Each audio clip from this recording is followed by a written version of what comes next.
Hello சாதா பாட்டி பேசுகிறேன். 2 லேடிஸ் ஃப்ரெண்டுங்க சேர்ந்து சூப்பர் மார்க்கெட்டுக்கு போகிறோம். அங்கே போய் சாமாதாயின்னு இருக்கும்போது இவளுக்கு ஃப்ரெண்டுக்காரிக்கு ஒரு பொறாமை. நான் எவ்வளோ பெருமையாக இருக்கேன், எங்கள் வீட்டாண்டையில் எவ்வளோ வசதியாக இருக்கு. ஏய், என் என் ஃப்ரெண்டு ஒன்று ஃபோன் பேசுகிறேன்.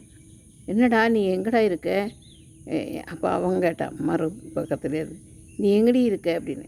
நான் சூப்பர் மார்க்கெட்டில் இருக்கேன். நீ யாரோட இருக்கேன்னு? என் ஃப்ரெண்டோடு இருக்கேன். அவங்க பேர் என்னன்னு கேட்டேன். அவன் பேர் வந்து ரெமானா.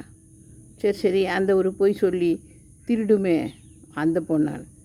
இது இவ பேசுனது கேட்டுட்டான்.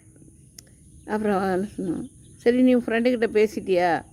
ஐயோ நான் ஸ்பீக்கரில் போட்ட தப்பாக போச்சு. நீ என்ன பேசியில் முடிச்சுட்டு என் ஃப்ரெண்டுக்கிட்ட பேசிட்டேன்.